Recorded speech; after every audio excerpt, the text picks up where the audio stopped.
My name is Julia Carter. I live in Nashville, Tennessee. For 3 years, every Sunday night, I sat alone in my tiny apartment talking into the same scratched microphone my late Grandpa Samuel bought for me from a pawn shop. Mom, Patricia Carter, called it that dusty toy. Dad, David Carter, laughed every time he saw it. My younger brother, Luke Carter, loved asking, "So, how many imaginary listeners showed up this week?" I always smiled. Then I'd wait for everyone to leave, close my apartment door, and record another episode. 3 years later, my phone rang. Mom's voice sounded warmer than it had in years. "Sweetheart, I think it's time your audience finally met your mother." I looked down at Grandpa Samuel's microphone. Then I opened one forgotten folder. Inside was something she'd completely forgotten existed. I never saved it to embarrass anyone, but I never deleted it either. The woman who spent years laughing at my voice wanted to borrow it.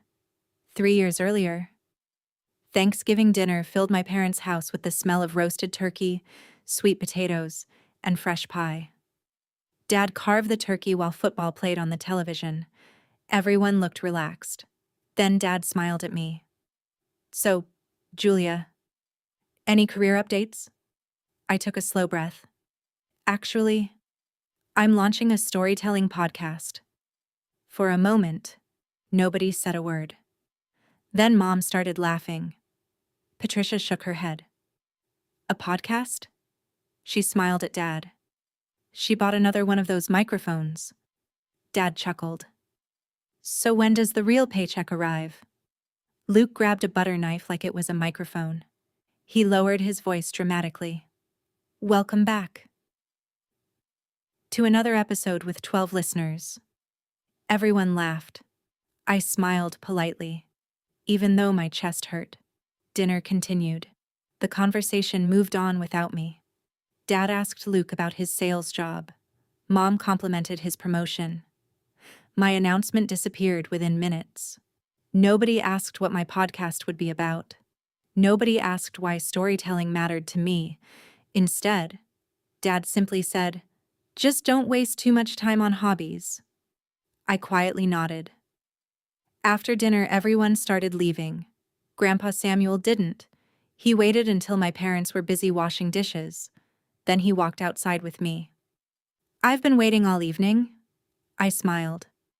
"For what?" "To tell you something." He looked me straight in the eyes. "They laughed because they can't see your future. That doesn't mean it isn't there." The next afternoon, Grandpa knocked on my apartment door. He carried an old newspaper-wrapped package. "I found something yesterday." Inside was an old silver microphone. It wasn't shiny. It wasn't expensive. It had tiny scratches across the metal. He smiled. "The pawn shop owner said it still works." Then he gently placed it into my hands. "One honest voice can outlive 1,000 loud ones." That sentence never left me. Neither did the microphone. By day, I worked as a medical billing specialist. By night, I became a storyteller. I'd make coffee around 10, record until midnight, edit until 2 in the morning. Some nights I fell asleep at my desk. Other nights I finished just before sunrise. Nobody saw those hours. They only saw the microphone. There was something I never told anyone. After family gatherings, I'd record voice notes on my phone, not to expose anyone, just to remember the little moments that felt real, the pauses, the jokes, the awkward silences. People revealed themselves when they forgot they were performing. Those voice notes often became story ideas. One of them would someday become much more than that. The first episode went live on a rainy Sunday evening. I refreshed the analytics page every few minutes. 5 listeners, 12, 19, then 27. It wasn't much, but they were real people. The next morning, Grandpa Samuel called. I listened. I smiled. "You actually finished the whole episode?" He laughed. "I'll be here every Sunday." And he was. Every single one. Months passed. Every holiday sounded the same. Mom asked, "Still talking into that dusty toy?" Dad smiled. "Making millions yet?" Luke pretended to interview the family dog. I laughed with them, then drove home, locked my apartment door, turned on Grandpa's microphone, and recorded another episode anyway, because I was slowly learning something. Consistency doesn't need applause. One Sunday night, I uploaded episode 31. Then I refreshed my analytics. 200 regular listeners. I stared at the number. It wasn't famous. It wasn't viral. But it wasn't imaginary either. I called Grandpa Samuel. He answered before the first ring finished. "I knew you'd keep going." I smiled. "I almost quit last month." "I'm glad you didn't." Neither of us realized. That little pawn shop microphone was about to change both my career and my family forever. The first year passed quietly. No sponsors, no studio, no expensive equipment. Just Grandpa Samuel's old microphone, my laptop, and hundreds of late nights. Every Sunday, one more episode appeared. Nobody in my family ever asked how it was going. I stopped expecting them to. One Tuesday afternoon, an email appeared with the subject line, "Thank you." It wasn't from a company. It wasn't from a celebrity. It was from a schoolteacher in Ohio. She wrote, "Your stories helped me through the hardest year of my life." I read the message twice, then 3 times. For the first time, I realized someone needed my voice. A month later, I visited Grandpa Samuel. While making coffee, he accidentally left his tablet on the kitchen table. The podcast app was still open. Every single episode, marked as played. I smiled. "You've really listened to all of them." He looked embarrassed. "I usually replay them during breakfast."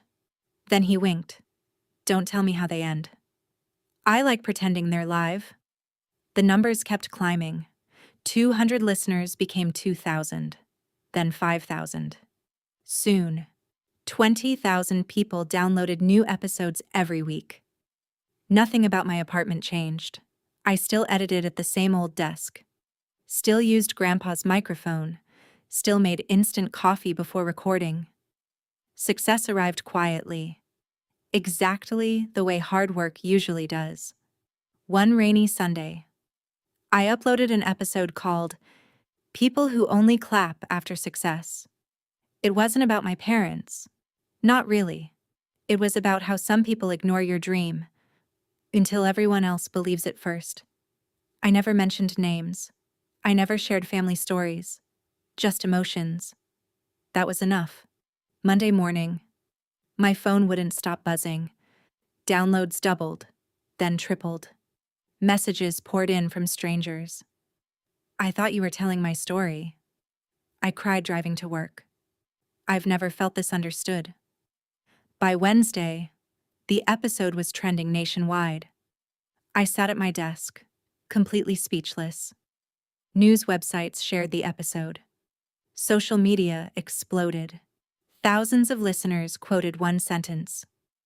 "Some people don't doubt your dream because it's impossible. They doubt it because it doesn't belong to them." Nobody knew where that line came from. Nobody knew. I'd written it after Thanksgiving dinner. Not to get revenge, just to heal. A week later, I opened my audience dashboard. Something caught my attention. One neighborhood showed an unusual spike. Nashville. Same zip code as my parents. Same internet provider. Same age group as Mom. Someone there had listened to almost every episode. I smiled. Somebody in my family had finally pressed play. My brother called the next evening. His voice sounded unusually cheerful. "Julia, I've been thinking you should interview local business owners." I frowned. "Why?" He laughed. "Well, my company could use the exposure." 3 years earlier, he mocked the microphone. Now, he wanted its audience. Before hanging up, Luke casually added, "You've always been a good storyteller." I nearly laughed. It was the first compliment he'd given my work. 3 years too late. After the call ended, I opened my analytics one more time. The Nashville listener had started episode 1. Whoever it was. They weren't just curious anymore. They were binge listening. And something told me. The next phone call wouldn't come from Luke. The following Sunday, Mom called before noon. That almost never happened. "Julia, you'll never guess what happened." I waited. A woman at church recognized my last name. She said she loves your podcast. Mom laughed softly. For the first time, she sounded proud. 3 years earlier, she'd sounded amused. A few days later, Mom called again. "This cashier asked if I was related to you." I smiled. "What did you say?" She answered immediately. I told her, "I'm Julia Carter's mother." Interesting. For years, she introduced me as my daughter with the little hobby. Now, the introduction had changed. That Friday, a national magazine published an interview with me. The headline wasn't about fame, it was about persistence. The reporter asked, "What kept you recording when almost nobody listened?" I smiled. One person never stopped. I was talking about Grandpa Samuel. Everyone else assumed I meant my audience. I drove to Grandpa's house with a copy of the magazine. His favorite chair sat empty. The house felt painfully quiet. He had passed away 2 months earlier. I placed the magazine beside his old reading glasses. Then I whispered, "You were right." One honest voice really could outlive 1,000 loud ones. The following week, a podcast network emailed me. They wanted a meeting. Then another email arrived. A live storytelling event in Chicago. 2 dreams. One afternoon. I stared at the screen for several minutes. The little pawn shop microphone had opened doors nobody else believed existed. One evening, I opened Facebook. Mom had shared one of my episodes. Her caption read, "So proud of my talented daughter." I stared at it. 3 years. Not one encouraging word. Now, the internet was getting a version of our story I'd never lived. Luke called that weekend. "Julia, my business could really use some attention. I already knew where this was going. You should interview me. It'll help both of us." I smiled politely. "You've never listened to a full episode." Silence. Then he laughed awkwardly. "I'll catch up." My producer invited Mom to visit the recording studio. She walked through the lobby, smiling proudly. Then something unexpected happened. 3 listeners recognized me immediately. "Julia, we love your stories," they asked Mom. "Would you mind taking our picture with her?" Mom froze. Nobody asked for a photo with her. For the first time, she realized whose audience it really was. After the studio tour, Mom sat beside me. She folded her hands. "Sweetheart, I've been thinking." I looked up. "I think it's finally time your audience met your mother." There it was. The phone call I'd somehow expected. Mom smiled. "I'd love to be your first family guest." Then she quickly added, "If you don't mind, I'd like to approve the questions first. And maybe hear the final edit. Oh, and perhaps we should change the episode title." I nodded slowly. She had one more surprise waiting. She still believed. She understood how my show worked. She had no idea. I still had the Thanksgiving recording. Recording day arrived. I reached the studio an hour early. My producer, Olivia, reviewed the schedule. "Everything ready?" I nodded. Almost. Before sitting down, I quietly placed one small folder beneath the table. I hadn't opened it in years. Today, I finally would. Patricia arrived smiling.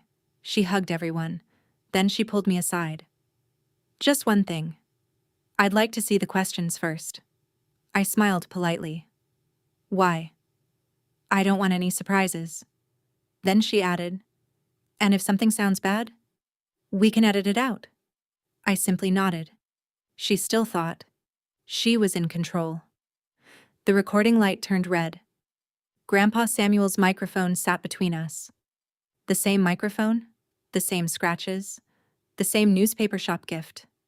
I rested my hand on it, then smiled. Welcome back, everyone. This episode is a little different. Across the table, Mom smiled confidently. The interview began easily. Mom laughed, shared childhood stories, complimented my work. Then she looked toward the camera. I always believed Julia would succeed. I knew she had something special. The room stayed quiet. My producer glanced at me. She knew. I hadn't reacted. I reached beneath the table, slowly, carefully, then placed one worn manila folder beside my notebook. Mom frowned. What's that? I smiled. Something I've kept for a long time. Inside was one audio file. Nothing more, nothing less. I pressed play. Just 12 seconds. Turkey dishes clinked. Football played softly. Then, Mom's laughter. A podcast? That's adorable. Dad laughed. Luke pretended to host an imaginary show. I stopped the recording. Nobody in the studio moved. 12 seconds was all it took. Mom quietly whispered, Julia, that was years ago. I nodded. I know. Every time I wanted to quit, I listened to it. She looked confused. It reminded me that I couldn't wait for permission. The recording had never broken me. It had quietly pushed me forward. I stopped the audio. The studio became silent. Then I looked directly at Mom. If you always believed in me, why do you only want this microphone now? She opened her mouth, closed it, looked toward Luke, then Dad. Nobody answered, because there wasn't one. Mom slowly lowered her eyes. Luke quietly stood up. I think I should go. He walked out without another word. Dad remained in his chair, staring at the floor. For the first time, nobody asked to stop recording. Nobody asked me to edit anything. The silence told the truth better than words. After everyone left, my producer looked at me.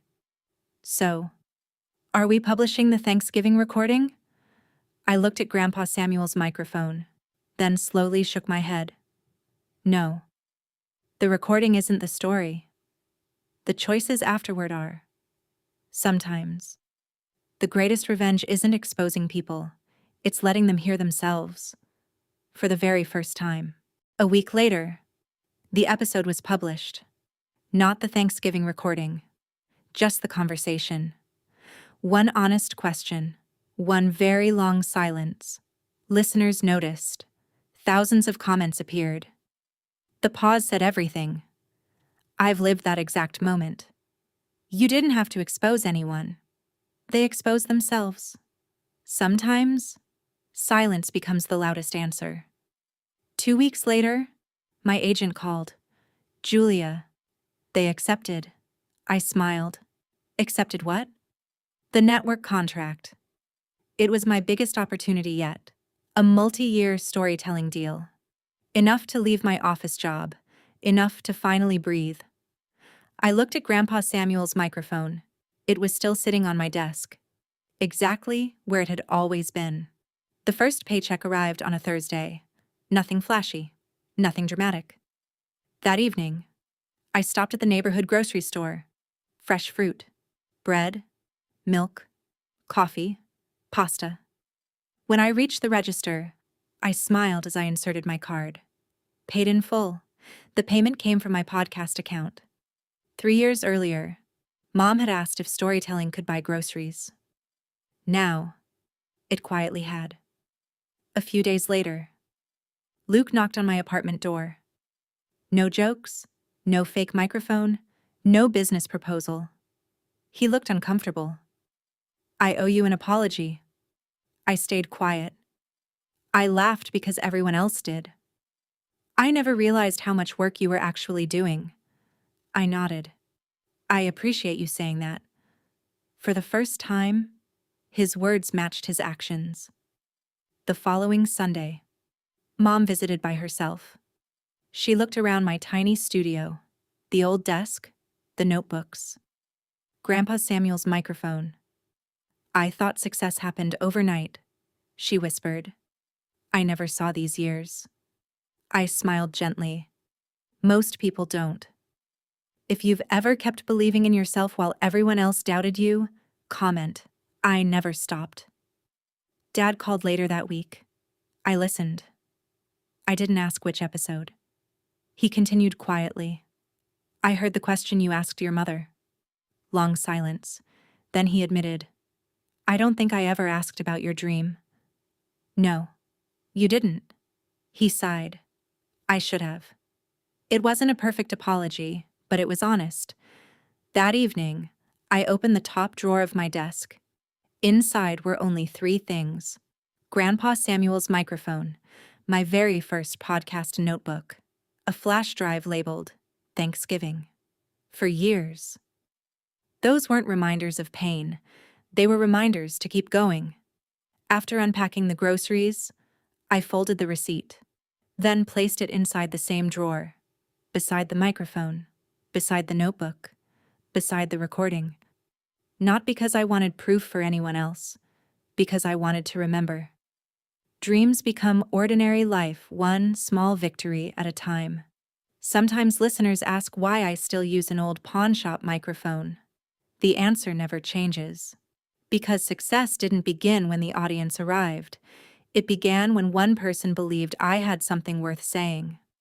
Grandpa Samuel never cared about expensive equipment. He cared about honest stories. Every episode still begins with his microphone. And every episode still reminds me of him. People often think this story is about a podcast. It isn't. It's about what happens when one person believes in your voice before the world does. My name is Julia Carter. I live in Nashville, Tennessee. 3 years ago, my mother asked if that old microphone would ever pay the bills. Today, it paid for my groceries. It built my career. And it kept one promise alive. Grandpa Samuel once told me, one honest voice can outlive 1,000 loud ones. He was right. The loud voices eventually became quiet. The honest one just kept talking.